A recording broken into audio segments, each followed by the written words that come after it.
Yo, yo, yo, what's going on, everybody? My name is Rob Carmona, and welcome back to another episode of Rob the Mic. So, today's setup is a little bit different, and the reason why it's a little different is because it is actually my 2-year anniversary, and I figured it's only right that I bring back the first guest that I ever had on this podcast for my very first episode, Alberto Castaneda. What's up, dude? How you doing? I'm doing good. How you doing? I'm all right, man. I appreciate you coming back. I know it's kind of weird because we shot this, right? And then now we're shooting it again. Oh, we like the first time we recorded it. Yeah, the first time we recorded it. So we're back for a second time. So thank you for agreeing for coming back for a second time. But now we have video. So yeah, we're good. We're good. So I appreciate it, man. And honestly, I mean, even I think still till this day, it's the most listened to episode of the podcast. Yeah. Which is wild because it was insanely long. It was super long. It was insanely long. I feel like a lot of the first episodes of the podcast were very long, but it's weird because people actually liked it. Yeah, I didn't think I was super self-conscious about that because I'm like, oh my God, 2 hours, 3 hours. I'm like, this is insane. It was really But long. People enjoyed it because then they got to just listen to it in sections, I guess. What did we even talk about? I don't know.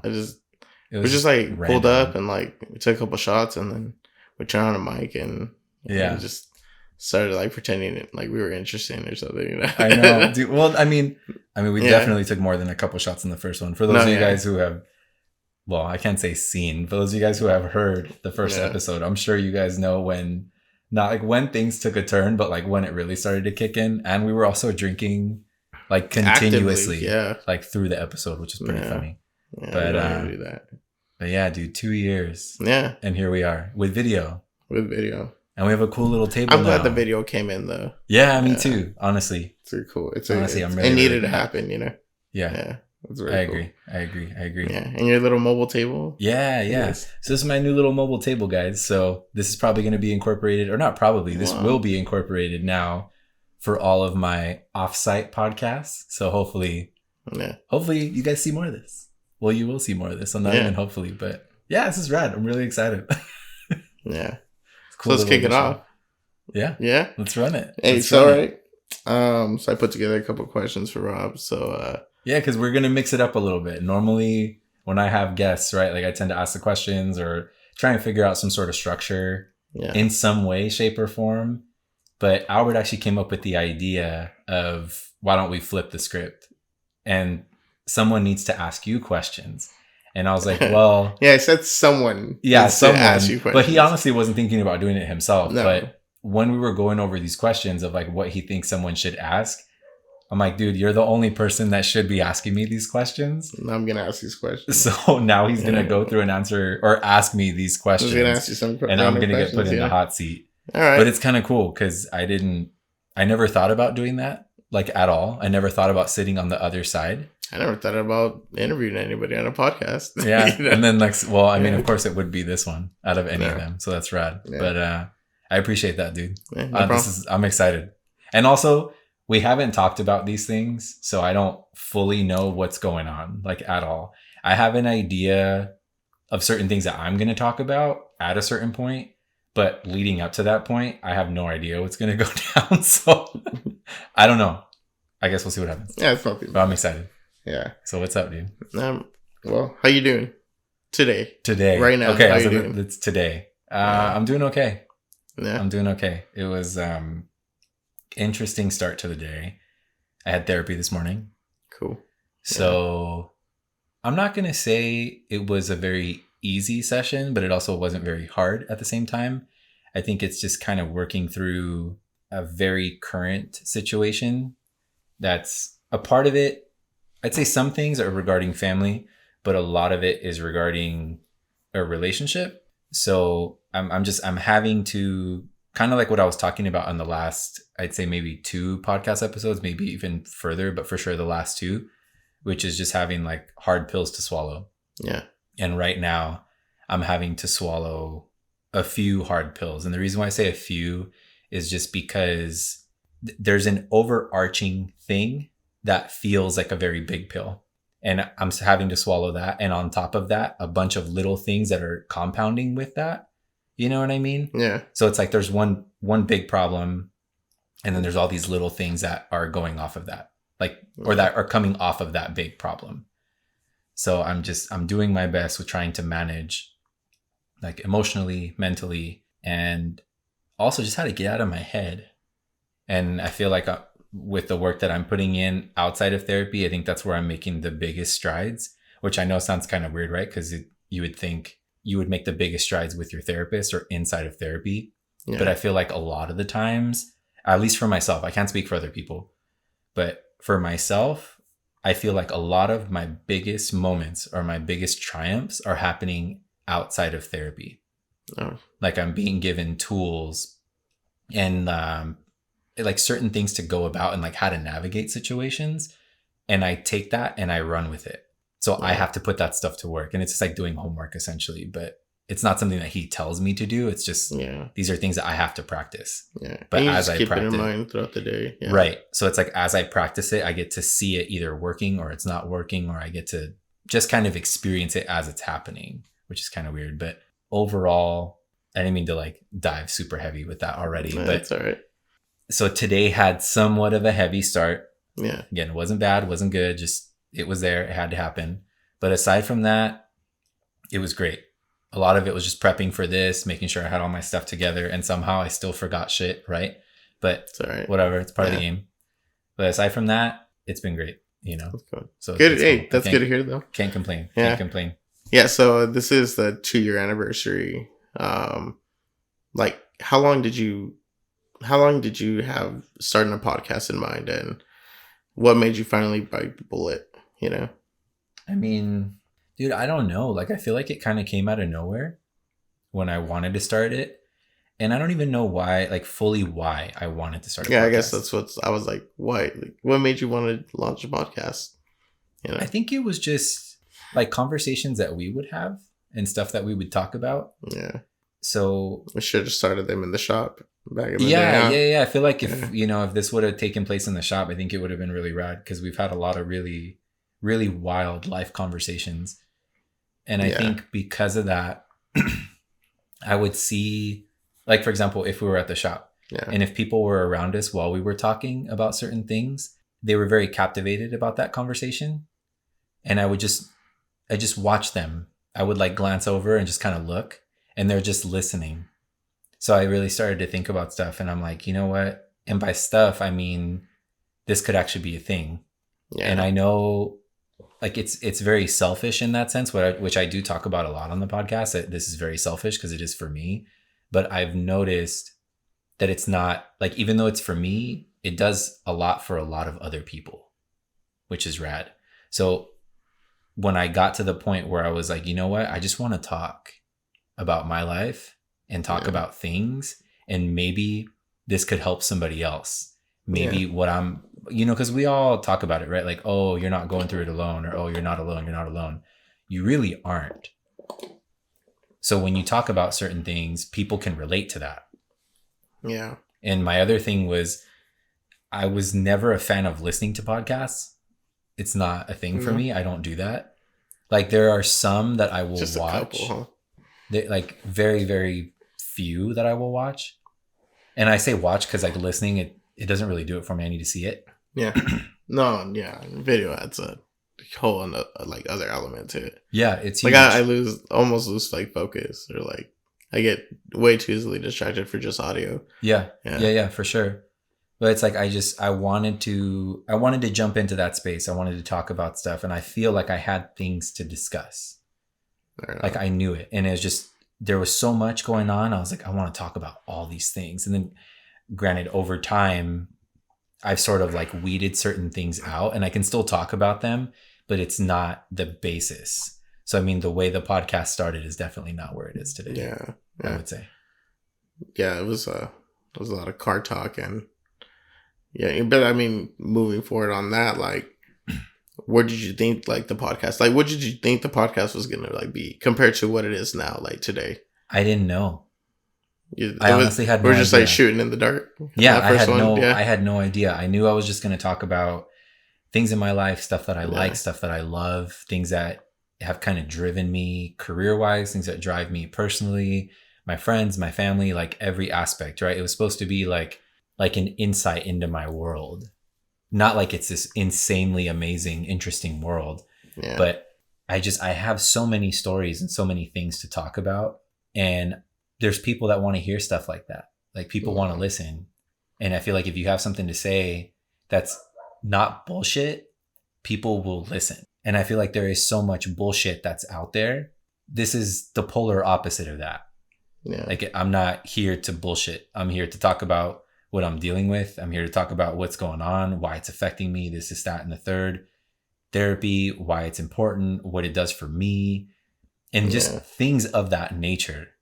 Because people want to listen to real shit. They don't want to listen to just nonsense. Yeah. And also, someone's giving me their time, their attention, their love, their respect, all of it by even playing this through their speakers or putting it through their AirPods. Like, you're giving me your time. The least I can do as a listener is give you something valuable to listen to. I'm not going to waste your time. You know what I mean? I want you to hear something.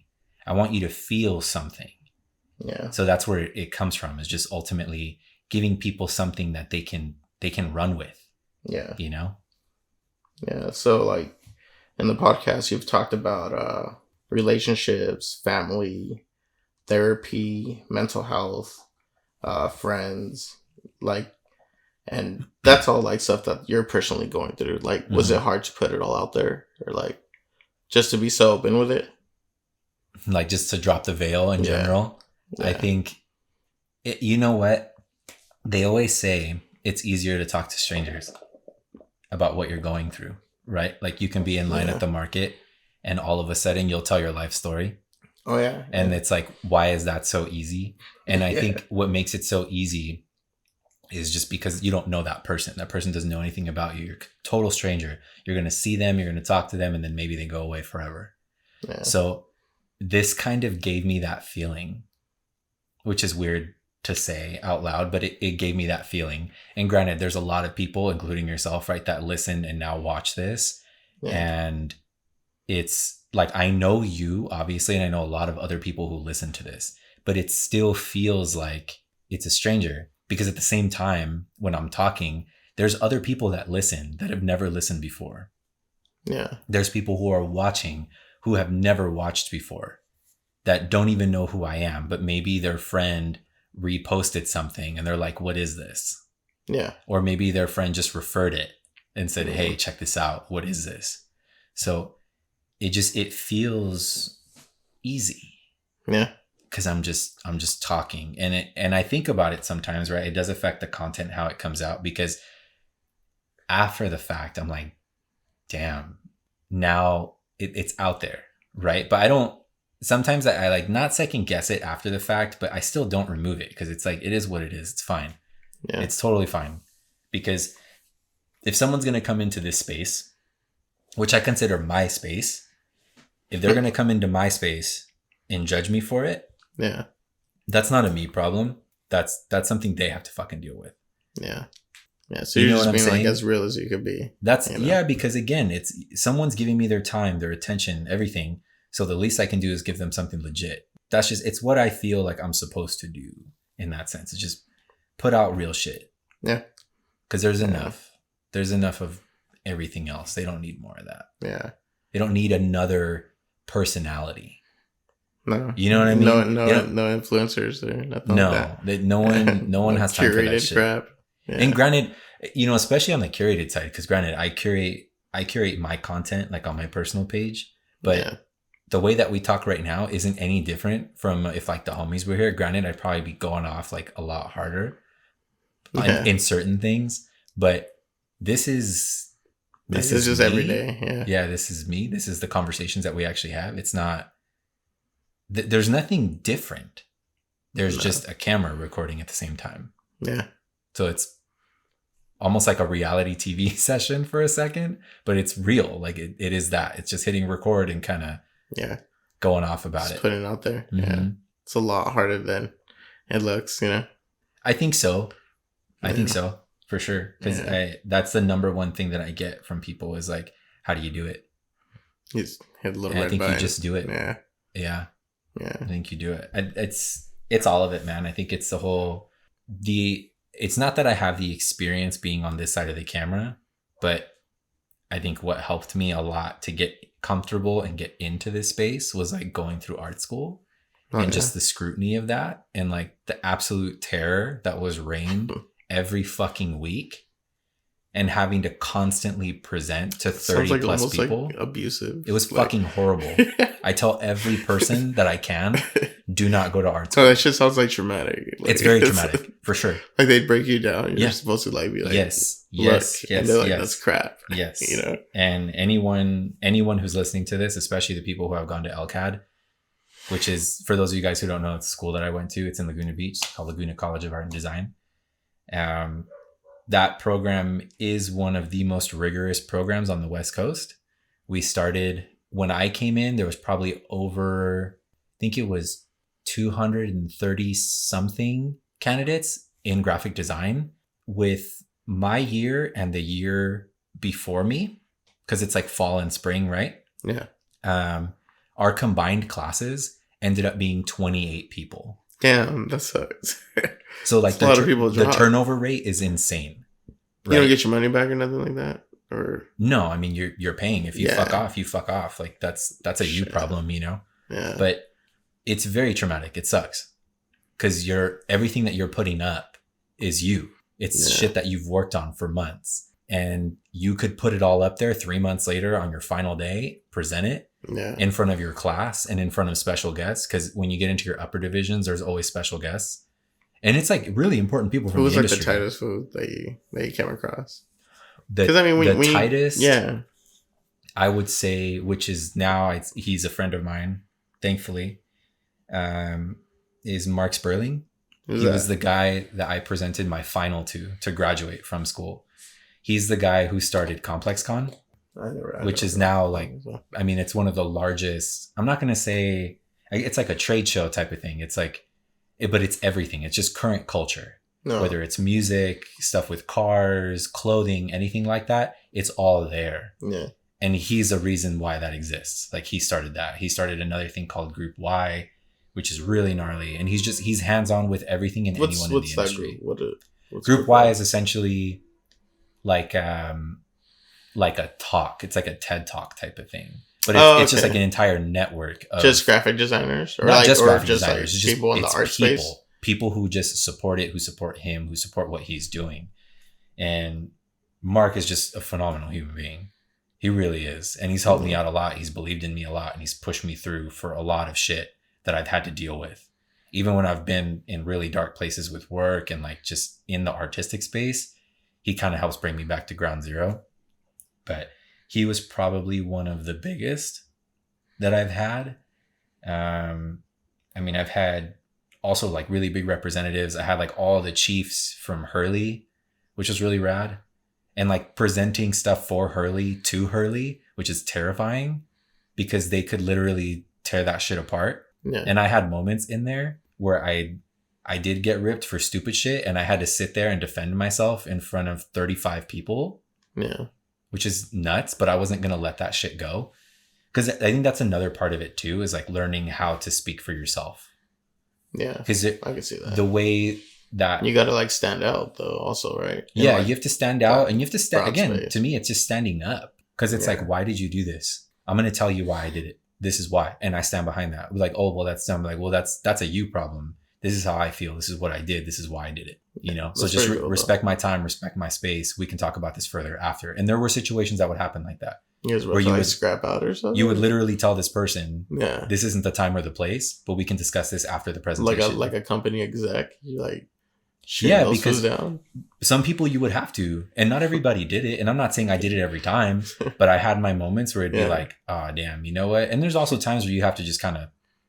Like, I don't want to burn that bridge. You have to like humble down and just kind of just take it for what it is. Because sometimes it wasn't even worth it to do that. Yeah.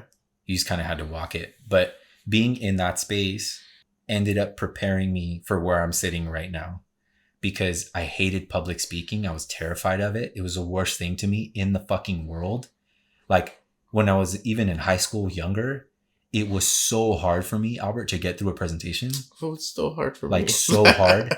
Like I couldn't speak. Like it was stupid. It was horrible. Yeah. But I got to a certain point later on where I got really comfortable. Yeah. And I'd have to practice and run it and run it and run it all the time. And because of doing all these presentations all the time, as much as I hated it, it set me up later. And even in the workspace, professional wise, like when I started working at PacSun and I had to present to these people, whether it was like my uppers or all the guys from the men's department, the buyers, like all these things. And then women's would come in. Why? And it's because next thing you know, I'm presenting in the room of 20 plus people that are all insanely important, but I'm about to talk about why I'm doing this wall design. So you just have to do it sometimes. And I think a part of it comes in the whole like fake it till you make it situation, where if you believe what you're talking about, they're going to believe exactly what you're saying. Yeah. Because you just have to do it with conviction. You know what I mean? Yeah, you just gotta like, be confident. Yeah. And if you have that, you can take it super far. Like, son of a bitch is good. Yeah. You know? Yeah. Yeah. So again, I think all of that kind of geared me up for something like this. And it's rad. It's cool to be like talking to a mic and like having my friends with me and having a camera shooting this whole thing now. And it's fucking cool, dude. That's cool. It's so fucking cool. Yeah. And you're mobile now. You can yeah. Now having this whole mobile aspect is really fun. Yeah. Really, really fun. Yeah. So, like early on in the podcast, I'm pretty sure like just maybe 1 or 2 episodes in, you had mentioned, you know, your journey with like therapy and mental health and stuff like that. Like, and that's like a subject that's not talked about very easily, you know, in like, well, in like the men's space, like is the podcast also like a type of therapy? And for your male audience, what do you think that's doing for them? Because I think that's like most of your demographic, right? Or male, female. No, you had both, right? I would say it's pretty. You know what? I don't know, dude. It's tough because like, I feel put up like a poll. Are you a dude or you know? No, I mean I feel like kidding. I don't know. Like I really don't know how the audience is balanced. I do know that I have quite a few male listeners, and I think it's just because of where I'm coming from in the automotive space, and I think a lot of the followers that I have are based in automotive. So I think it will lean more towards the male audience. Yeah. But so you were saying, like, as far as like therapy and mental health, like, because I remember like, do I feel that this is beneficial? Like this has helped in some way? Is that like, it's just like a form of like therapy for you? It is, you know, it is 100%. Have you talked to your therapist about like, like for the longest time, right? Like you brought it. Yeah. I brought it up right away. And I remember at first he didn't really understand. But when I obviously started to break things down for him, he's like, "Oh, dude, this is gnarly." Yeah. Like he didn't know what a podcast was? No. Like he knew, but he didn't know how he felt about me having a podcast at the same time. Yeah. But I think is there like a fine line of what he can or cannot say? Like, oh, no, dude. Like we have a very open relationship, which is very nice. But he's like, dude, I think this is sick for you because it's another form of therapy. It's another form of me getting to further discuss certain subjects, but in a more general sense too, which is kind of cool. But he actively listens. Like I don't think he listens to it. I also haven't sent it to him. He knows the name of it, but or who knows? Maybe he does. Like I'm not sure if he does. And he's with BetterHelp, right? Do they have a lot of people? Does he tell you like? Does he attend to like? Yeah, he has a ton of clients. Yeah, a ton of clients. Are they allowed to have like a like? Yeah. Is it like a cut? I'm sure they have some sort of like cutoff of how many they can have. I mean, you can only do your job so well if you know. You have to give time to each person. Yeah, and also he needs time for himself. Yeah, too. Also so that, I don't know exactly what the cutoff is, but I know he has multiple clients. He thinks this is cool. Yeah. Yeah, because again, it's a time for me I can go through my sessions. For example, like I have my session with him today, and who knows, maybe we'll talk about some of that stuff later, but it gets me to process things further as I talk about it here. So I can process it with him. And usually I have my sessions Monday, Tuesdays. So when I'm recording on Wednesdays, I've already gone through the sessions and I can further discuss certain things that are still on my mind. Oh, okay. So it helps me to kind of work through it more. And again, I think some things I would love to dive deeper, but I don't, out of respect, usually for the other person, if there's somebody else involved in the situation. But I think a lot of it too is just having that respect for myself and knowing that there are certain things that I need to keep for me. And as much as I'm down to keep this veil as low as possible and be super transparent, I also have to respect myself and respect my boundaries, respect what I feel comfortable talking about. And I know, and I'm sure it's been caught maybe in certain episodes where I will go a certain way and then I have to like dial back or things like that. But I think it's part of the game. But regardless, I guess to make a long story short, yes, it definitely is like another form of therapy, and it definitely does help me out. That's good. That's For good sure. to hear. Yeah, so you're like 2 years strong, you know, with this. And then, I mean, you were also asking about, what was the second part of the question? Like what to do for your male audience. That's you know? what it was. That's why I could have swore you asked. Like, for example, like you talked about like people reaching out to you like after episodes and stuff. Like, does any interaction with like your audience like stand out? Dude. Like has anybody gone and like seek therapy, like maybe for something they got to work out, like because of your podcast that you know of? Or I don't know if anyone has actually gone out and seeked therapy, but I know that they've considered it. Yeah, which is nice because I know it's a start. You know, yeah, I think a lot of people haven't considered it, and then listening to the way that I've spoken about it, and I think just talking about certain things that I do talk about, it makes them realize it's not as scary as you think it is. And I probably should talk about this with somebody, because I don't think, I think a lot of men tend to think that their problems aren't important, or they're not like a real thing, or they might think it's bullshit, but it's not, right? Like a lot of these issues that we deal with, that I would say everyone, but since we're specifically talking about men, I think a lot of the issues that men deal with ends up getting bottled. Oh yeah, and it fucks everything off. That's what you're told to do. You know, you put it away and you die with it. You know, right? Which, and granted, I know things are changing in society, but I still think it's not where it needs to be. I still think being open and candid to a certain extent is still seen as like a weakness, and I think it's chicken shit. I really do think it's chicken shit. Yeah, because there's a reason why suicide rates are so high for men. Yeah, there's a lot of fools out there suffering. Like, yeah, I mean, you can see it in people's faces, though. You know, you can see it in some people, but then there's also other people that are like, they seem okay and they're totally fucked. You know what I mean? Yeah, and especially with everything going on in the world. You know, I don't want to get into like economics and shit, but it hasn't been the most chill time, you know, since like the pandemic hit, and like a lot of shit like plummeted. You know, yeah, it did, and it did, and I think, oh man, I think for men as a whole, I think there's a different level, a different understanding when it comes to mental health, because it's still not spoken about. It's still not put out there enough. And it's interesting because I remember seeing kind of recently that the guy from, what is it? It's like the Be a Man videos. Oh, Boston. I think the guys from Boston or something like that. You know, the He-Man Macho Man.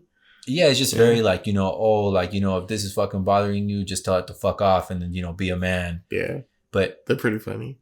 Yeah, like some of his shit's like funny. And then other shit, I'm just like, this is fucking dumb. Like I can't subscribe to it. Yeah. But it's content, right? He's just making content. Yeah. But it's funny because I saw him making an ad for BetterHelp. Oh shit. It's a little contradictory, you know?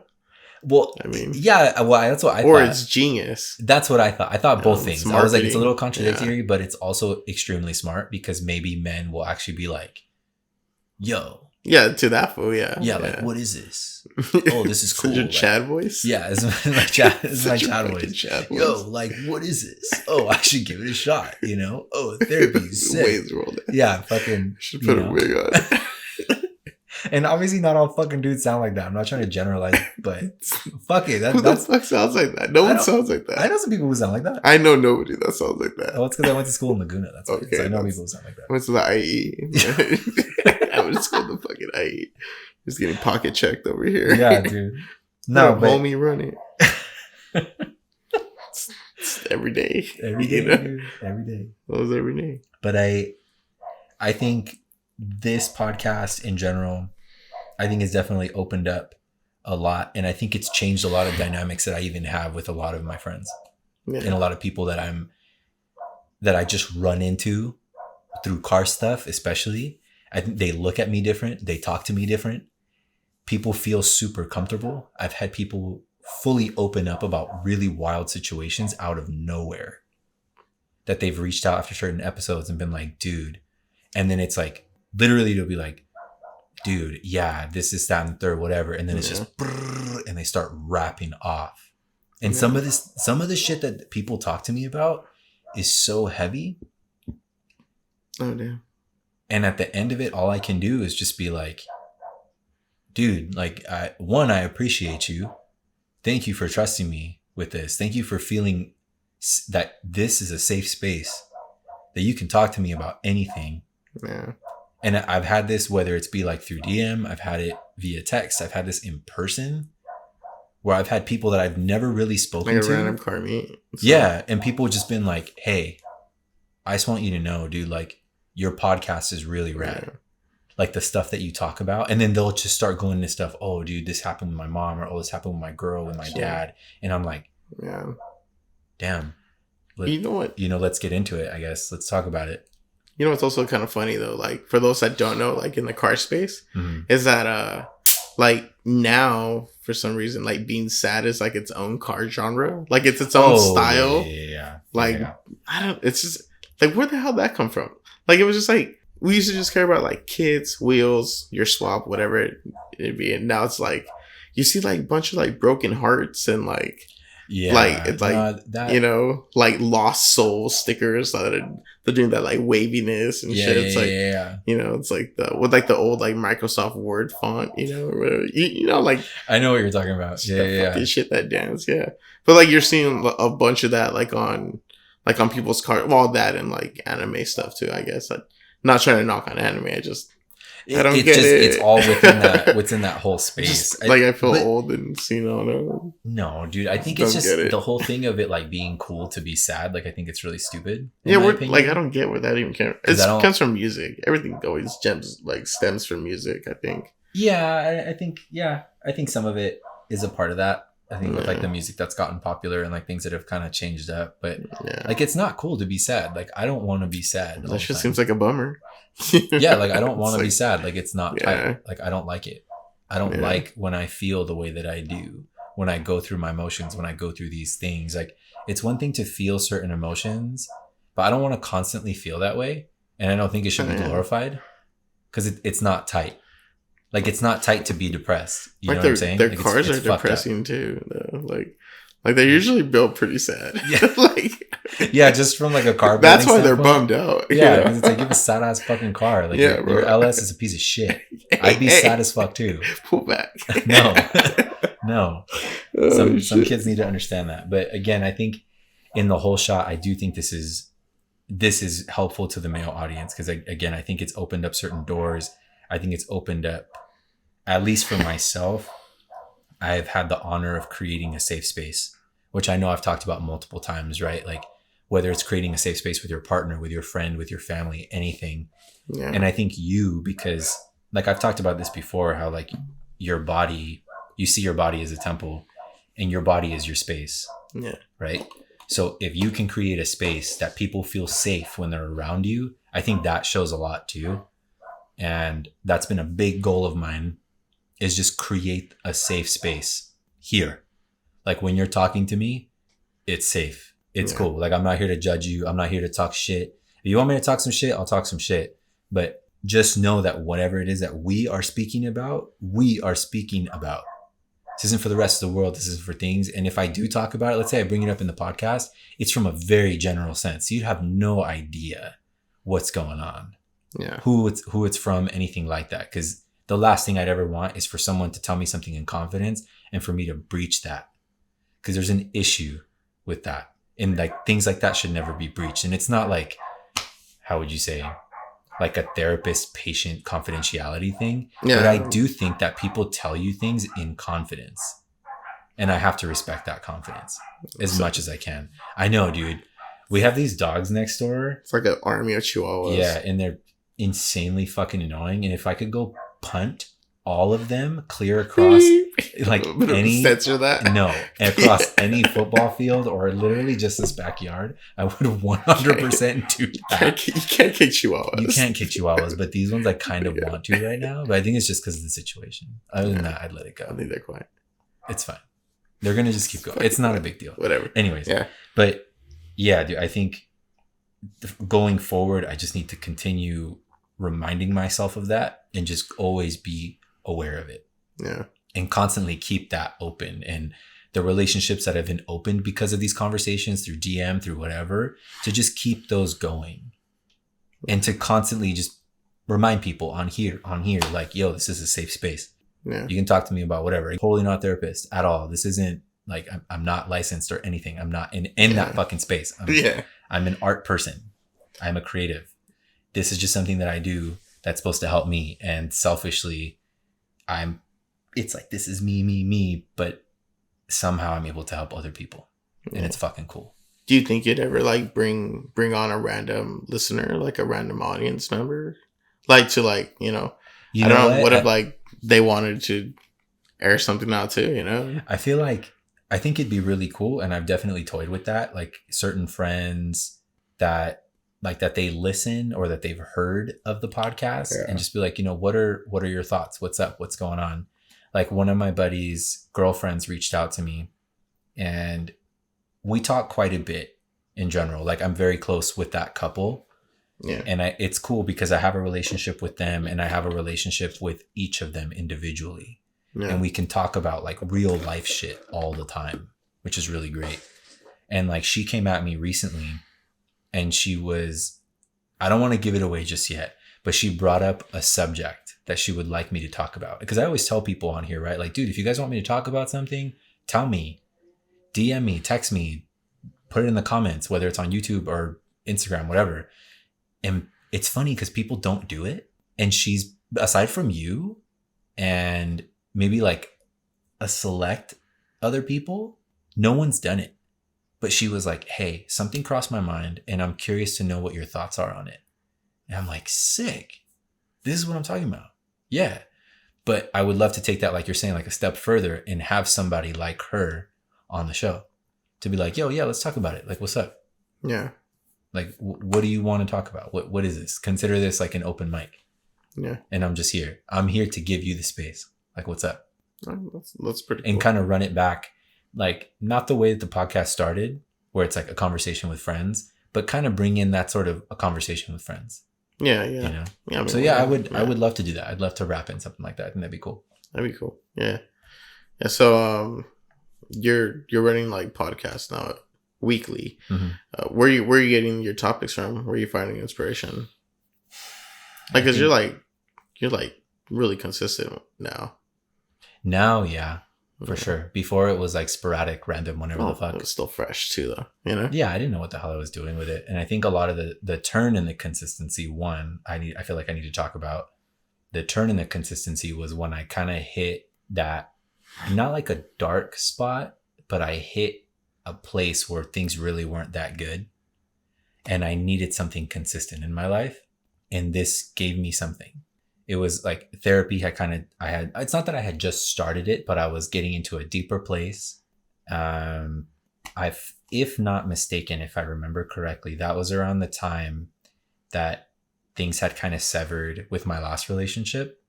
So I needed something to kind of run to, that I could put my time, my energy, my love, like my everything into. And this was something that I could do. Because I didn't have any control over a lot of things in that situation, especially with how I felt, but I had control over this. So that's kind of what sparked that consistency. That's cool.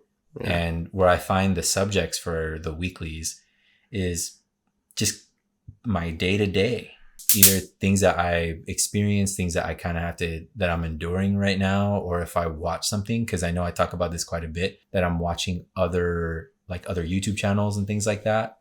Yeah. And like certain people that I watch and I follow, whether it's like online or whatever, and certain things that those people talk about will hit home for sure. Yeah. And those are certain things, especially if it's with something that I'm dealing with, I have to pull that. And I'm like, okay, cool. This, okay, this, okay, this. So it's just from my everyday life. Yeah. my everyday, and I try to pull something from something that I'm experiencing, but I take that and make it general. Yeah. So I'll have to think about, okay, if this is affecting me, what is the bigger subject that can be talked about that's around this one thing, you know? Yeah. So that's what I try to do, and that's where I usually get my inspos from. Okay. No, like the past couple episodes, I've noticed they've been kind of like revolved around like your relationships, love relationships, like in general. Like where you coming at with that? Like where's that coming from? I knew it.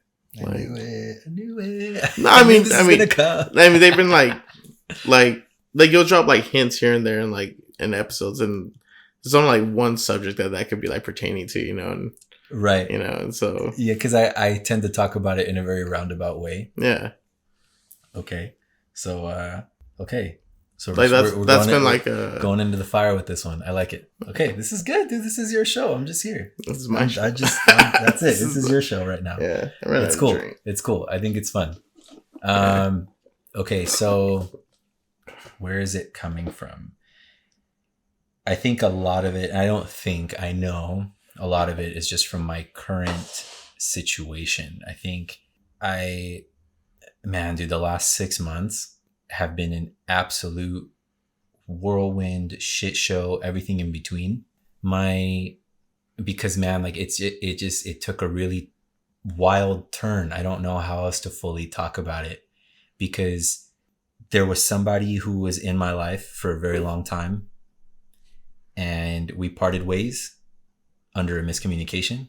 It was very sad the way it happened the first time. It's very, very sad. I hated it. And we spoke about it later, like months later. And as we were able to talk about it, we were both able to agree that it was chalked up to a miscommunication. And I'm glad that we were able to chalk it up that way. But after that, having that talk, it also set like a new, like it reopened a door kind of. Like what talk? Like when you guys first broke up, or? Not when we first broke up, but I think it was the talk after we broke up, which was a couple months later. And that's where kind of jumping into the last 6 months happened, because it wasn't something I expected. I had no idea this person was ever going to come back into my life. And she did. She came back, not even like, it started very slowly, very small, like incrementally. And then it just turned into like a full on tidal wave. So in my eyes, in my heart, in my mind, in my soul, this person was back. But there were some complications in the situation. That's why, especially throughout this period in these last 6 months, which is wild to think about, that it's been 6 months even that this person has been back. Like flown. Yeah. Yeah. But she has been a lot of what I think about. She's been a lot of what I process, a lot of what I deal with. And I think it's a lot of just because of how I am, how I love. And she is the first person that I've ever loved, like fully, wholeheartedly. And I think that's a whole other thing in itself, like really loving someone with your everything. Like you don't know how to see things without them, because you love everything about them. Everything that you do, down to the smallest detail, involves them, like even like brushing your teeth, because the toothbrush that you have is because of them. It's like the freaking Sarah Marshall, like, not have the freshest cereal. Yeah. What are you talking about, the little containers? Yeah. That's a good movie. Exactly. But that's what I'm talking about. It's things like that, because this person infiltrated every aspect of my life. Yeah. And I let that happen because that's what I wanted. I wanted my person to be not my world, which is really dangerous, but she really was. She really, really was. So a lot of what I talk about was coming from that, and like stuff that I even dealt with in the past, with like just the pain that I had to deal with. And then now that we're coming into this new chapter, which unfortunately has come to an end, not to my doing, not to my wanting, which I know I talked about in the last episode, especially when I talked about being ghosted, because unfortunately that's what's taken place, and it's really sad. And I don't understand why. I have a lot of questions. I have a lot of a lot of things that I need answers to that I know that I'm not going to get those answers to. Yeah. And it's really hard. And I think that's one of those things you kind of have to understand in life, that you're not always going to get your answers. You're not always going to get your closure. So I think you have to kind of create that closure and create that peace. And that's what I'm trying to work through right now. So as I tend to talk about this very much, it is like you were asking me earlier, is this a sense of therapy? And it is, because it helps me to work through these things. And also I get to have further conversations with other people about, you know, things that they're dealing with, or like, hey, do you feel comfortable talking to me about this? Because like I've dealt with something like this in the past. Let's talk about it. So I've kind of gone about things that way. But I guess in the whole shot, my current dating situation is, yes, that I'm single. And I even hate that I'm saying it, because I honestly didn't think that I would be, especially after this period of time, because I honestly saw things going a different way, and fully blindsided. Just hit a wall. Fully blindsided, and I ran 100 into a wall. And it's fucking sucks, Albert. It is the worst thing, because I really thought that first time was bad, and I was so cautious this second time. But when I dropped everything, when like I let all the walls all the way back down, I was like, oh shit, this is going to be nuts. And granted, I honestly thought I'd be way more of a mess, but I think it's because I've had people like you to talk through this whole thing with. So it's helped a lot, but it's tough, man. So I know a lot of my talks will kind of involve that, you know, to some extent. And that's why, because a lot of that is my world. Like I love. I don't know how else to put it. Like I love the thought of it. I love movies. I love romantic films. Like I'm a massive cheeseball. Like I love Hallmark. I love like stupid, cheesy, corny, like love stories. She go work for Hallmark. Oh god, dude. I don't think they would pay that much though. No, they can. Their designers make some pretty good money. Oh yeah? Yeah. Shit. But I love it, dude. I do. And I want that so bad. I know how insane that sounds. Like what? Like what are you talking about? But like I love being in a relationship. I love my person glued at my hip, because I want to just open my world to this person. You know what I mean? Yeah. I want my friends to experience everything that you are, because you're my person. I want you to be with me everywhere that I go, because I think it's rad. You're my person. Why would I not want you there? Yeah. If I go to a car show, I want you there with me. If I go to the market, I want you there with me. If I go to my friend's house, I want you there with me. And granted, it's not that I don't know how to have my time on my own, because I also love that as well. And I know the difference in how important it is to have those things. But again, I love. I do. I'm a hopeless romantic, and I will always fight for it, no matter how hard it hurts. And the last 6 months have definitely shown me that, because I've put myself through an immense amount of pain that I never thought I'd put myself through. But it's wild what love makes you do, and what you will allow love to make you do. And you can see it. You know it. Yeah. You're like, this is horrible for me. This is the worst possible thing for me. But at the time, you don't really. But I'm going to run it. I'm going to run it until I can't.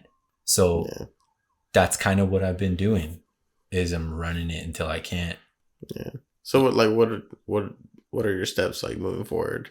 Like, are you gonna take some time, or I need to take time? Just gonna like chill the rest of like this year, next year, and I don't know. No, or I guess what I should ask is like, are you asking me like if I'm going to take space like from dating type of thing? Yeah, or are you gonna like go out and stuff? No, I mean I can't. I've never been that kind of dude. It's like I don't know how to do that. Chad voice, you be that guy. No, I mean it's just I don't know, man. Yeah. When I was younger, did I have my moments? Like younger? Yeah, for sure. Yeah. But even then, it still wasn't as bad as I think it could be. Or not even, I'm not going to say bad, but it wasn't like it could have been. But it could have been a lot sluttier. Essentially. But I don't know, I'm like middle-aged, dude. It sounds weird. Yeah. No, dude, but I think now, I mean, I definitely have to take a step back. But it's like, I think the hardest part, because I did experience dating apps for a little bit. Oh, yeah. I heard that shit's a mess. Dude, it's so difficult. Like to have actual conversation, people wanting to actually try, because I think a lot of that is It's just like a place to hook no up. one wants to water their grass anymore. Yeah. They always think the grass is greener on the other side. And I think that's an issue because it's like, no, dude, the grass is greener where you watered it. Yeah. Are you going to try? Do you want to try? Or are you just going to go the ghosting route and just fuck off?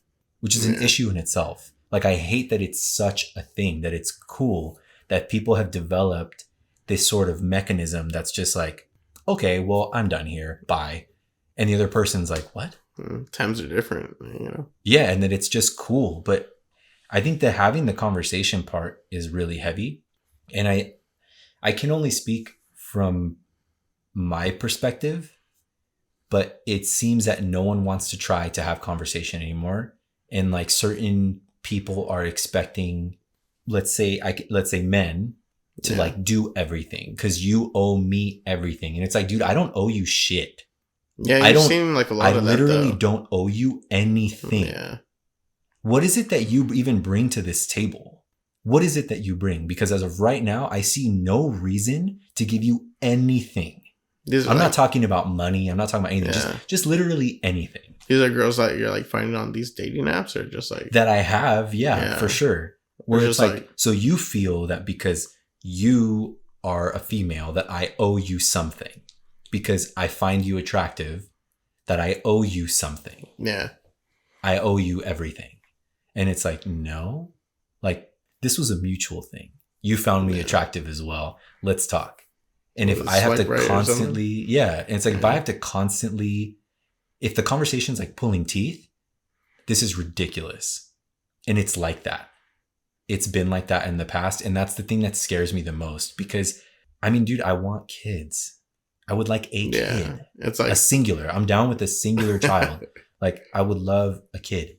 Dude, everybody's having kids. Yeah, everyone's having kids, you know? That's all I'm surrounded and it's like, with mad baby fever, you know? Like, dude, my God, my baby fever is like through the goddamn roof. No, yeah, it's because everyone's got a little, you know. Yeah, dude. But it's like, with them. Like I want... It seems cool, though. Like, I don't have kids, but... Right. You know, it seems... Well, not yet. Well, not yet, you know, but... You know? But it's like, I want that. Super tight. I want to have a family. I do want to get married. Yeah. And I know it's, even for probably some of the guys listening to this right now, they're probably like, dude, this is weird. Like listening to a guy say all these things. I'm not the only guy on the planet that wants that. But typically you hear this from women, right? Like, oh, like I want to have a kid. I want to get married. This is that. Men also want that too. Oh, yeah. Yeah. It takes two, you know? Yeah. But like, I think it's always seen as like the woman is the one who wants this. I'm telling you right now, as a man, I want that.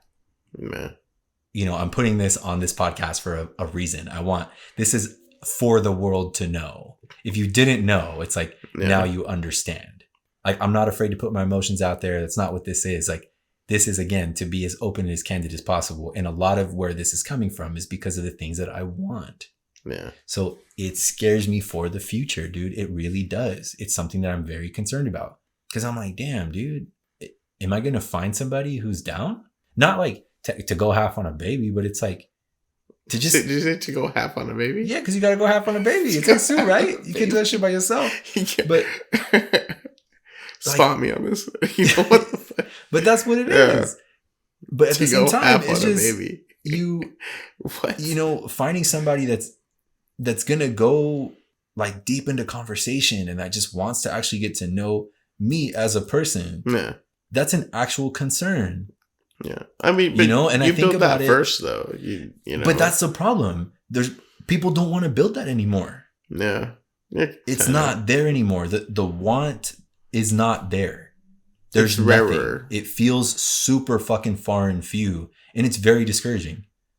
It's very discouraging, and I'm just like, dude, like I don't have any sort of like, oh my God, like I don't have any sort of want or need to have that. And granted, some people can even challenge me with that and say, well, you just had it, you know, what were you doing the last 6 months? And it's like, exactly. Yeah, I fell back in deep with somebody that I was almost 4 years with.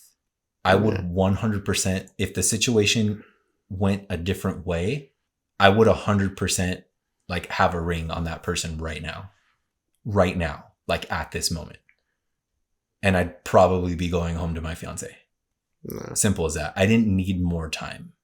And Yeah. especially after everything that's gone down, the things that I've worked on in therapy, things I continue to work on, I think it's clarified what it is that I'm looking for in a partner, things that I need.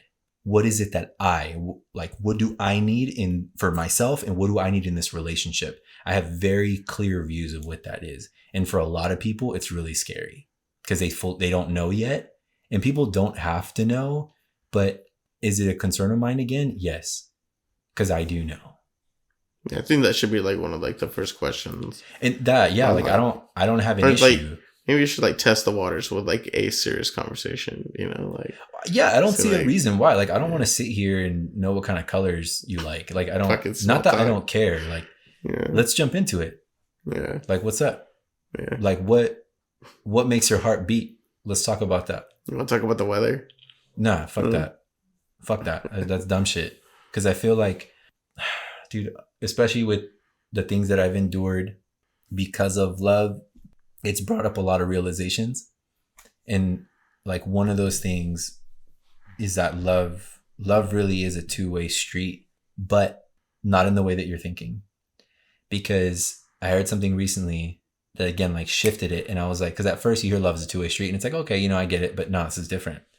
And the guy was talking about how it's a two-way street in the sense of how love amplifies both sides, how it intensifies the positive and it also intensifies the negative, and Oh how it yeah, can keep you in both situations at the same time, right? But I never thought about it like that, because it's like being in a toxic relationship and you love this person so much, and the love keeps you there regardless of how you're being treated, regardless of the situation. It lets you look past things, it lets you do whatever because you love this person. So that love that you have is actually playing against you, because again, it's amplifying everything that is bad, yeah. and it turns it, and you have this weird thing in your head that's like, because I love them, because I love them, and you hear that a lot, right? Especially with like not just toxic, but you hear like abusive relationships where women have a hard time leaving, or men have a hard time leaving because it's all that they know. It And sucks. they'll take one good day a month and they think that that's love, because they're like, it's okay. They'd rather live their life like Did you thought walking on about like eggshells. trauma bonding or whatever? Or no, not really, huh? That's like creating trauma, if anything. No. I mean, I think trauma bonding is like a whole uh It's like two people that have endured like a similar yes, harder, you've yeah. endured similar things, or you've just had some sort of trauma that you can literally click. And I think a lot of the times we as people, depending on how the things that you've gone through in your life, I think you do need a certain level of trauma bonding, because you don't know how to deal or talk with people or how to be around people, for example, who have never had any sort of trauma. Oh, like spoon fed foods and like Yeah. Like they foods don't, that grew up in the cut and shit. yeah, Like, like yeah. there's just different struggles, different things. And it's like, if you don't understand that, it's hard to relate to people of that sense. Yeah. So that can be also seen as trauma bonding. But this, just like the whole like that love two-way street thing, but in the sense of how it amplifies both sides, I thought that was nuts. Because again, for myself, that's played a lot of my last 6 months, Yeah. where the things that I've been enduring, the things that I put up with, or that I've had to put up with, the situations. I mean, dude, it's because I love this person. And I'm like, I can get through it. I can do this. And I would have conversations with her about it. We talk about these things. It's not like we didn't discuss anything in the last 6 months, because we did. And that's where I was also super caught off guard, right? Because things were so strong. I'd almost say even stronger. So that's where even this whole situation even caught me more off guard. But again, the love just kept me there. It always kept me there. It didn't matter what it was. I would always answer the phone. I'd always answer text. You're just available. I was just there because it's my person. That's how I saw it. I'm like, this is my person. This is what you do when you love somebody. But it happens. But this is something that I'm now learning about. I'm learning how to deal with it. I'm talking about it with my therapist. Like, hey, what do I do? What am I doing? Okay, well, this is what we're going to do.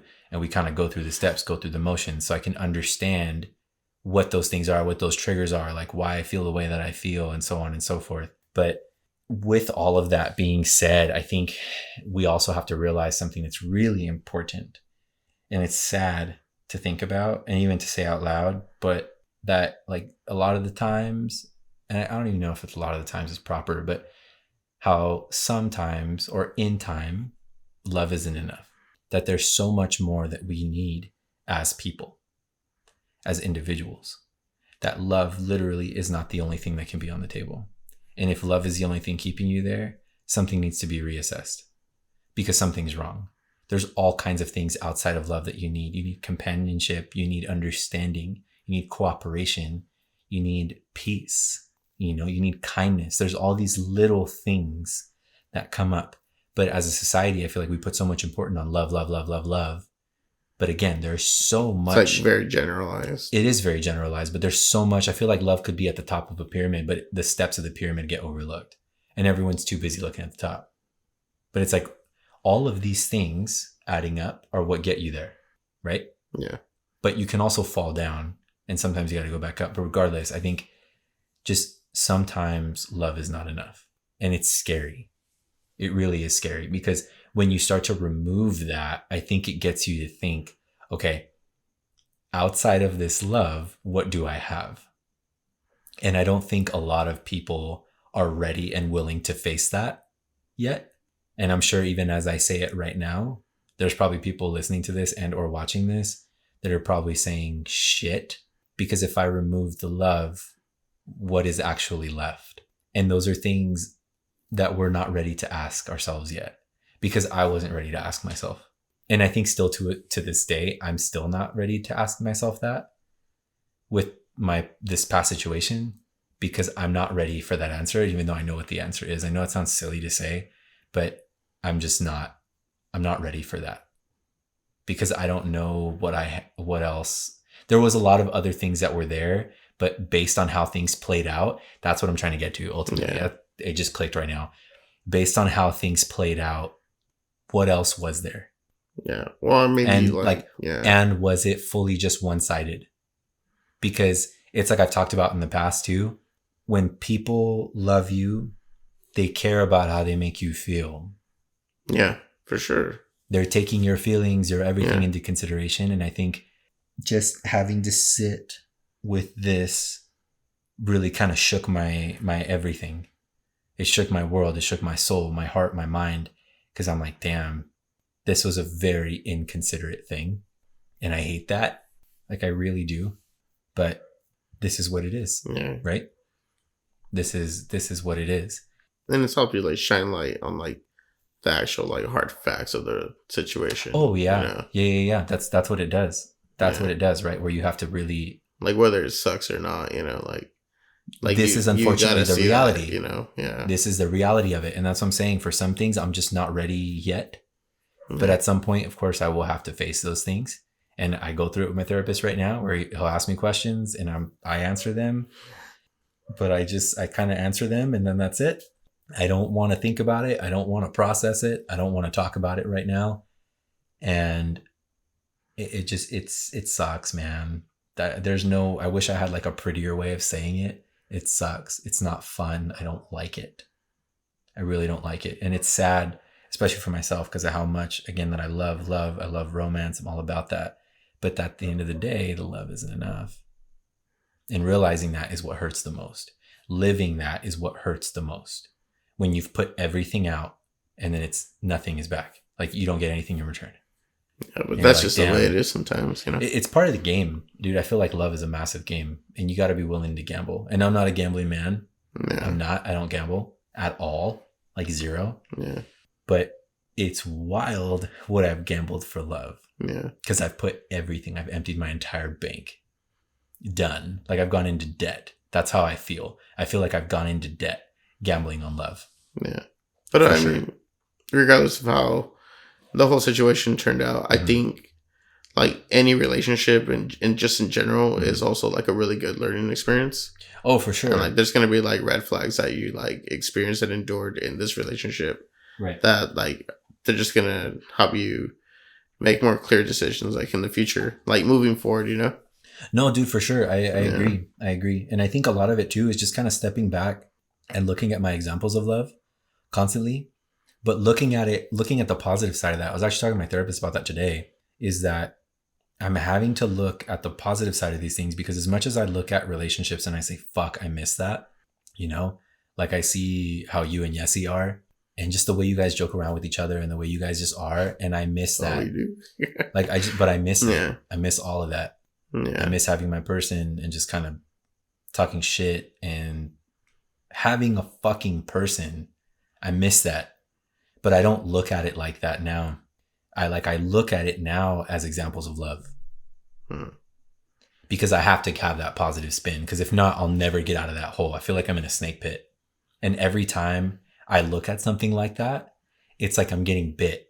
And like the venom starts to set in the more that I sit in it.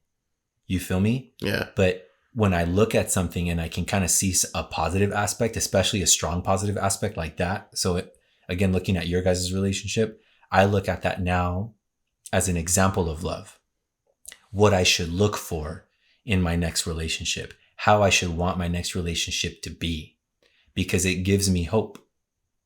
Because regardless of how this panned out, I never want to stop loving the way that I do.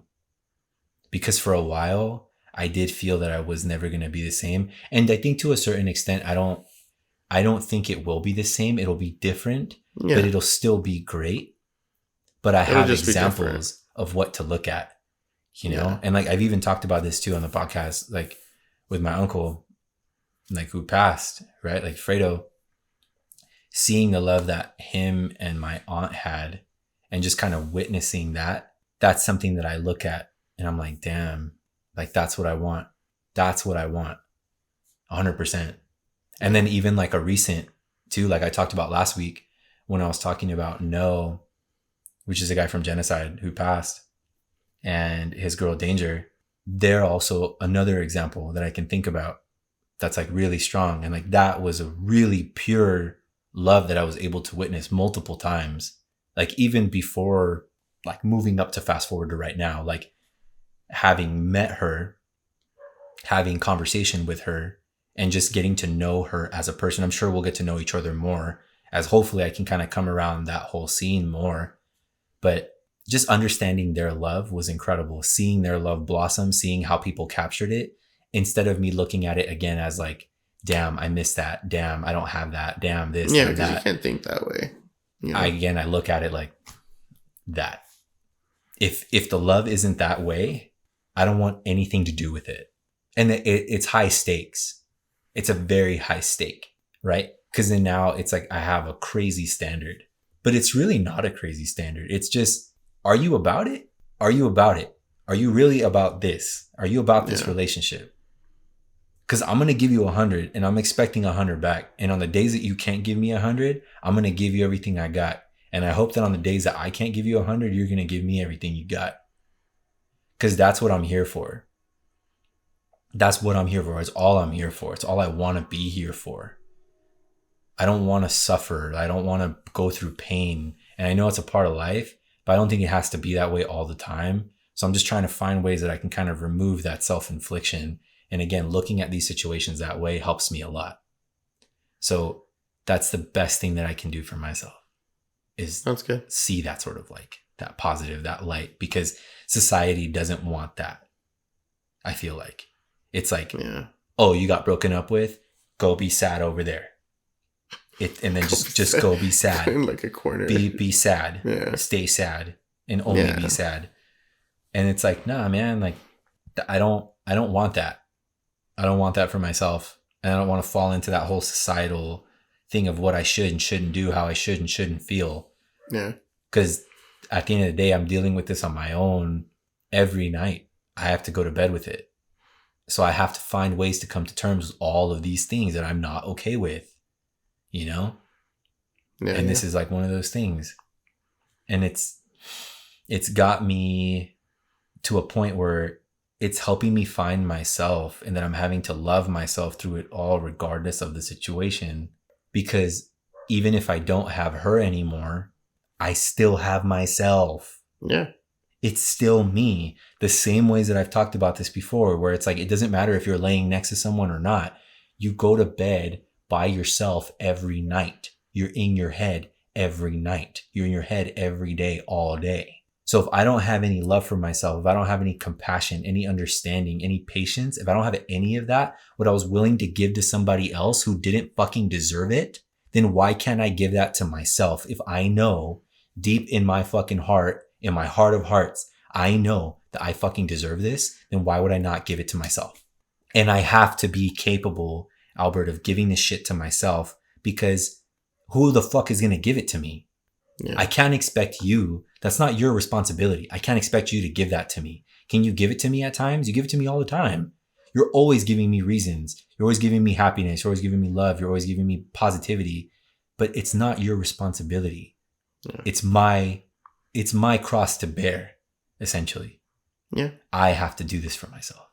And Yeah. it's the best thing that I can do for me. It's the most selfless thing that I can do, is look in the mirror and just be like, I got you. Yeah. You know, like, we're good. It's cool. That's good to hear. It's cool. Like, you can do it type of shit. And it's cheesy. But again, if I don't love myself and if I can't give what I'm willing to give to other people, am I really giving it to other people? If I don't know how to give it to myself, you know what I mean? No, I feel you. So that's been a whole process, dude. But everything that's gone down has helped me to kind of reveal a different side of myself. Even throughout these last couple months, like I've had to just, again, swallow certain pills, go through certain things. And I understand what my strengths and my weaknesses are. And I also get to see how strong of a person I really am, because there's been a lot that I've seen that I wish I didn't see. Yeah. I really wish I didn't fucking I mean, see. I've noticed like the growth that you've had like since the beginning of this and like where you're at now. Mm-hmm. Yeah. Like, I mean, when I recently found out, you know, of your current situation, like you didn't seem phased by it. Like like honestly, I didn't know anything was really up, you know, until you told me, you know, I was like, oh shit. And I was terrified of doing that. And it's You not that, to. but and it's like I had explained to you, I think where it came from was just a place of, because I see you as my brother, and you walked with me through the entire first phase of the breakup, which was excruciating. Yeah, it was a lot just worse than now. Yeah, it was horrible. Like, you seem fine now. I like it. And I think I'm just really good at like pretending. Pretending as fuck right now. Yeah, pretending as fuck. Good. But you know what though? It is getting better, but it's just focus, put it into something positive, you know? Yeah, which is what I'm trying to do, dude. Like I'm trying to just shift. Yeah. I'm trying to shift. I'm going through a period of change right now. I feel it. I know it. The relationships are changing. The things that I find stimulating are different. People, like I'm gravitating away from certain people. Not that I had bad people in my life, but I just don't find things stimulating anymore. Like I don't, because it seems dumb.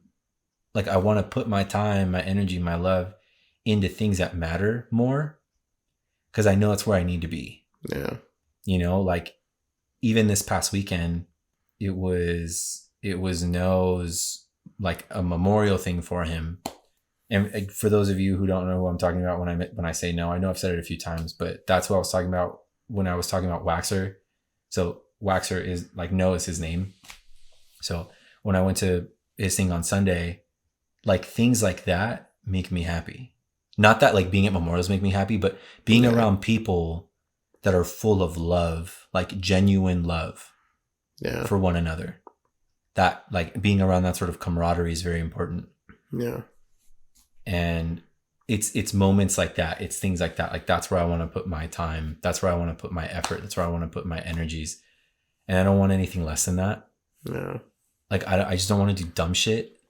You know? I think that's like ultimately what it boils down to. Like I just don't. I need meaning right now. I need just strong connections. That's what I need. Yeah. That's crazy how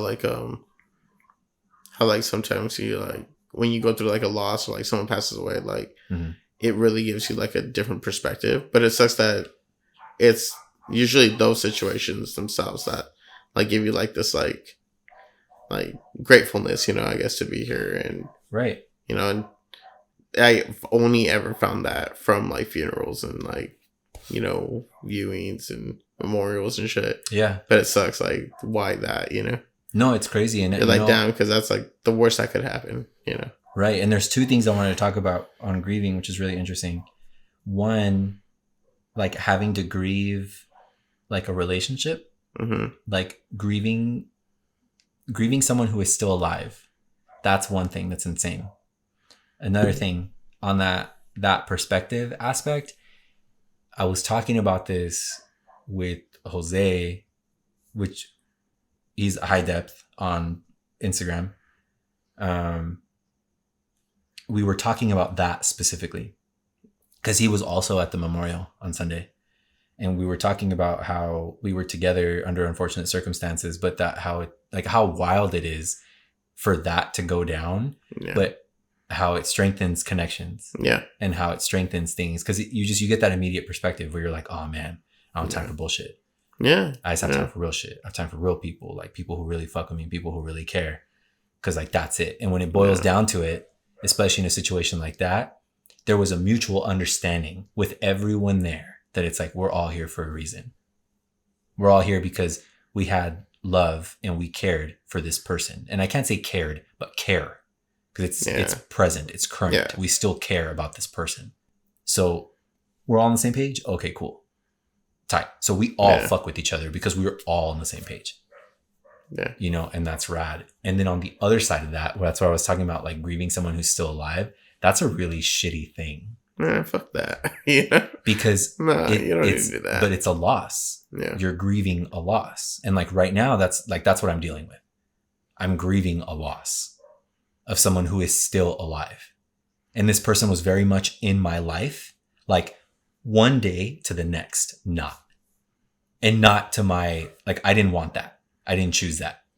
This person made this decision to do that. But it almost feels, it feels like they died.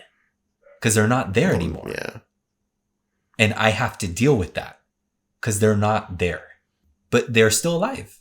They're still out. They're living their life. They're doing their thing. Yeah, but no. Whatever it is that they're dealing with. But I'm having to deal with the loss. I'm on this side of the fence. Losing my shit. Breaking down. All fucked up. Because it's my loss. Yeah. I'm the one that lost in the situation. You didn't. You get to go off and fuck around and live your goddamn life. Like you didn't just fuck somebody's life up. That's crazy though. You know what I mean? Like you didn't just fucking come out of nowhere and disrupt shit and just fuck somebody else up. Like, how do you fucking do that, dude? So you're pissed, you're upset. You go through all these steps of grieving, which is like what I'm having to do. The same way that like I dealt with it with my uncle, the same way I've dealt with it with other deaths. You go through these periods of like, you're sad, you're angry, whatever the fucking steps of grief are. Yeah. But it's like, I'm doing that now. And it fucking sucks. I'm like, this is trash. Yeah. This is trash. Fuck this. This is dumb. This is dumb. Yeah. It sucks. But it's perspective. So you look at things differently. You look at things different. You appreciate things different. You will understand that from a certain point forward, you will give people the time that they're willing to give you. That's the way it should be. And I think some of it, what it boils down to also is just giving people time and space and like not begging for their attention and not begging for them to be in your life. Like let them roam. Because in that sense, like who and what is meant for you will always find its way back and it'll play itself out. I think you should never have to beg for anything like that. For anything. Ever. Yeah. But it's just, it's wild, man. All of it's wild. And it's nuts how the whole love and relationship thing really do play a large part in this podcast. But again, I think it's because of how much importance I put on love and relationships in the whole shot, not just romantic, but like friends, family, all of that. Yeah. Because I think it's very important, all of it. They're all different forms of love and they're all very important within themselves. Yeah. But I think it's been a journey. and I don't know where it's going to lead me. I don't even know how next week is going to be. I don't know how tomorrow's going to be. I literally never know. I have to take things, not even a day at a time. I have to take things like momentarily, because I could be fine when I wake up, and then I could see something, I could hear something, I could think about something, and then it screws the rest of my day. And then maybe right before I go to bed, maybe I feel okay, and then I go to bed. So I never know how it's going to be. Yeah. But I'm taking things momentarily. It's the best that I can do. And I hope that in the future, I'll be able to take things a day at a time, and then a week at a time, then a month at a time, and kind of go through it from there. But I just need to be patient with myself. So just, again, having to find myself again, love myself, be patient, give those things that I was willing to give to other people, give them to myself, and just kind of take this time, and that's what leads me back to like not jumping into dating, because I don't think I could stomach it right now. I don't think I could stomach it, because if something was to happen like in a negative light, you'd be like, fuck all this. Yeah, not that I'd give up on as a whole, but I'm like, this is fucking stupid, dude. Like, I'm not doing this. What if it's just like dating like California girls? Maybe it is a California thing, dude, because I've had this conversation before with homies in like Seattle, Connecticut, I don't know about Seattle, Boston. Seattle seems heavy too. No, but it's just, I think it's just, but California is very different, and that's a very talked about thing. Yeah. Even it was on a Lewis Howes podcast recently. He was talking with this therapist who's phenomenal, and he was talking about the dating phenomenon here, like in LA, and how difficult it is to date, like in LA, Southern California. But I think as you change regions, or cities, it shifts up, right? Yeah. But LA sucks. It's go like dating Kentucky or something, like. Well, but that's the whole thing. That's what I'm talking about, coming into other states, because I have homies who live in other parts, like in the East Coast or Midwest, and they're like, dude, if you were here, you wouldn't be having these problems. What was that? Did you send me that meme about like that chick from New York? Which one? Like, I don't know. It was like this, like those dudes, they go up to like, they'll go to like a club or something, and then they'll interview people. Uh-huh. And they'll be like something like, what did you say? Like, he was saying like, I heard you like New York girls are like tough or shit. And then like this girl like comes up and she's already like full guard. She's already like get down and shit. She's like wilding out. Yeah. But it's different everywhere. And she's like, I'm from New York. Yeah. She's like, right. Yeah, I probably was. I probably did send that to you. Yeah, so don't go to New York. Yeah, stay out of New York. Yeah. I feel like New York's no better than LA. But I mean, I don't know. I don't know. I don't know what it would be if I was to leave, or who knows if I was to meet somebody somewhere else. Like, I'm not sure. Let's get out of California. I mean, it's always a thought.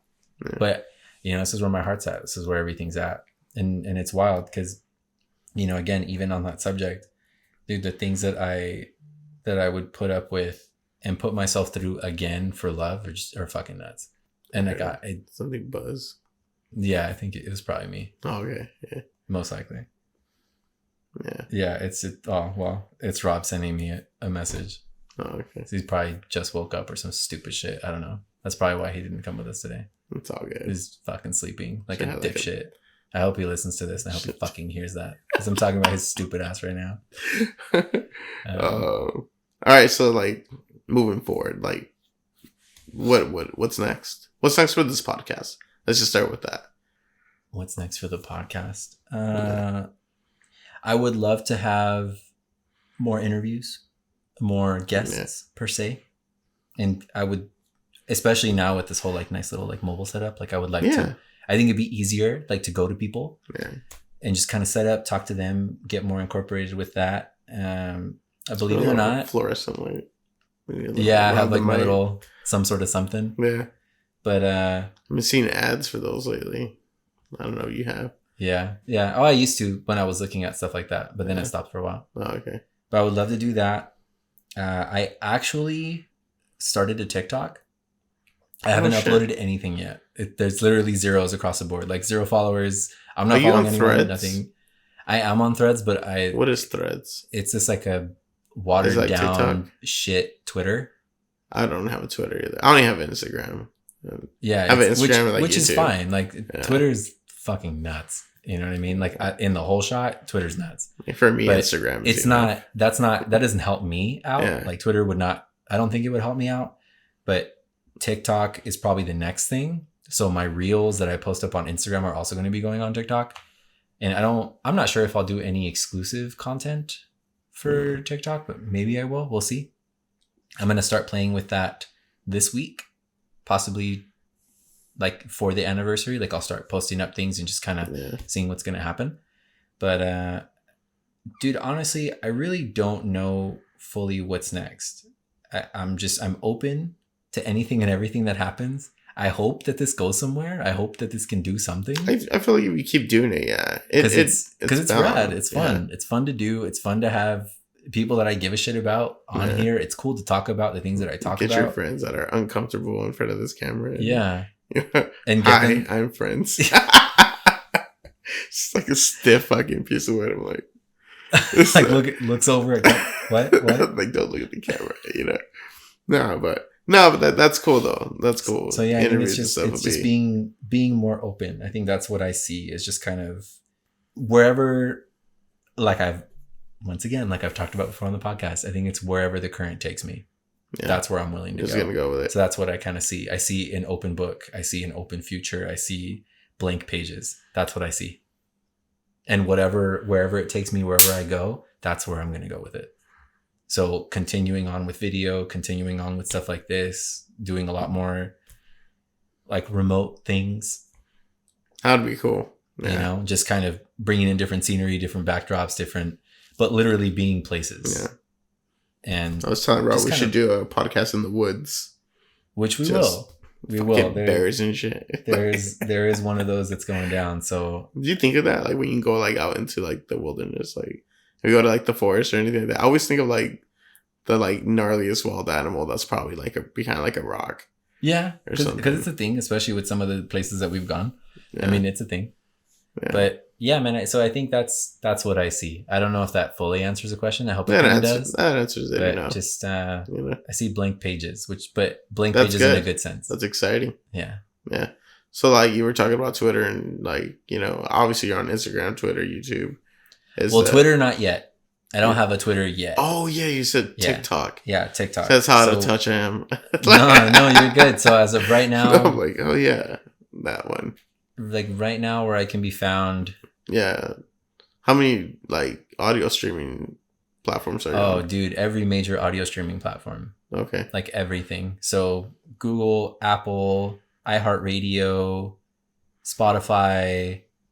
You can just use like your standard web browser and you can go through like, I guess, now these on your Spotify. website? Yeah, these are all in my beacon. So if you click the link in my bio, it'll take you to my podcast page. Okay. And then from there, you can kind of choose what you want to, where you want to stream it from. But if you also don't want to do that and you just want to find it on your streaming platform, just search for Rob the Mic and it'll pop up for sure. Right on. Yeah. So it's cool. So aside from that, we have TikTok, Instagram, Facebook through my personal Facebook, but it still pops up on Facebook as well. Mm. And I mean, YouTube, which is cool. That's probably been the most fun. Yeah, YouTube. I think YouTube's like the coolest space to be in. Like, it's like I don't know. It's like it has like standards, Like it's cool. It's cool. It's really cool to kind of play in that space, and it was something I have been trying to set up. It does have standards, and then sometimes you just see absolute shit too. Yeah, but like you were saying. Yeah. No, but it's cool to see the progression because, again, this has gone from something that's been like super, like, no structure. To structure. Yeah, it's building. So it's fun that way. And it's I try to keep it as flowing and as easy as possible. Yeah. Because I never want it to feel like, oh man, this is like by the book, or it talks like this. Yeah. Like it isn't, that's not how it is, you know what I mean? But yeah. And I really hope to see this thing grow, and I hope to see it move, and I hope that people can connect to this further and further, and that people feel that they can reach out to me. Yeah. Because this is a safe space. And if they feel that they can't reach out to me, I also have an option for those of you guys who are curious about BetterHelp or who are curious about therapy. I do have an affiliate link. So if you go to the Beacons link in my bio, if you scroll down to the bottom, you can go check out BetterHelp, get a little discount, check things out, see what's up, see if it works for you. It's really rad. It's helped me out a lot. But again, I hope that this can constantly grow as a platform for anyone willing to listen. I don't want to say, oh, this is more for men, oh, this is more for women. Like, this is for anyone willing to listen. That's if cool. you're willing to give me your time, your space, your love, your energy, I promise you, like, I'll give you something back.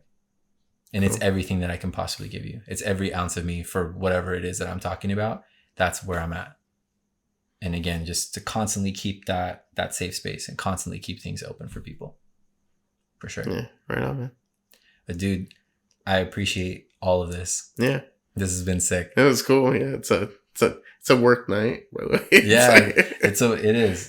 is. But this has been cool, and I'm glad. Yeah. I'm glad that you brought this up. I'm glad that you wanted to do it, and also pushed me to do it, because not that I wasn't going to, but it didn't even dawn on me that I was coming up on my 2-year anniversary until you brought it up.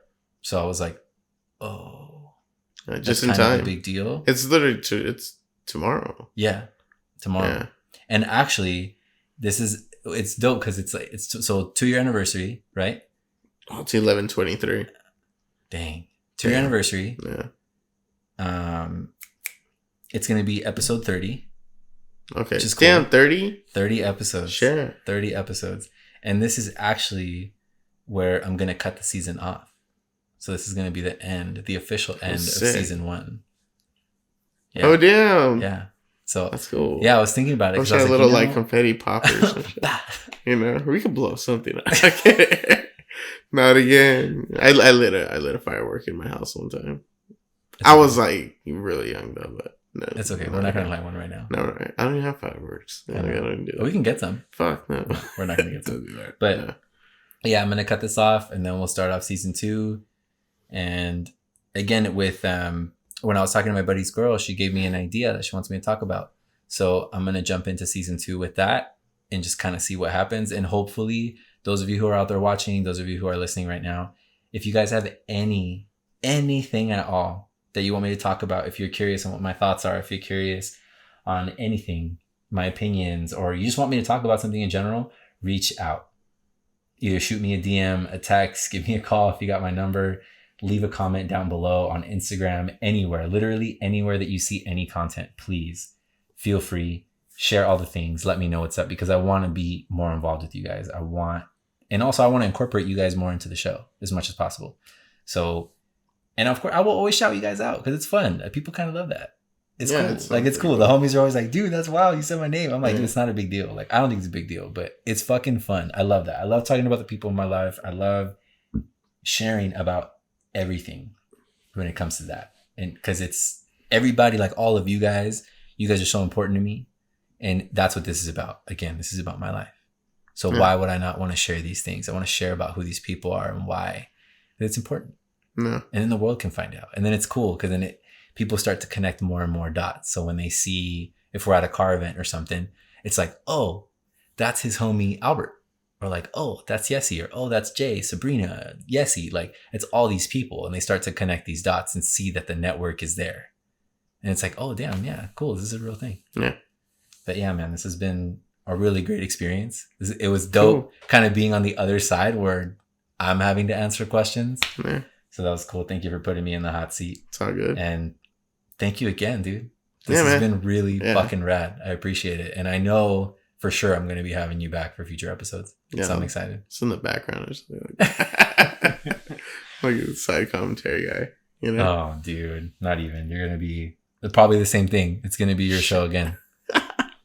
All right. But I appreciate you guys. Thank you so much for tuning in. Thank you for all your love, your support these past 2 years. And let's keep it going for another 2 years and hopefully many, many more. So thank you again. And we'll catch you guys in the next one.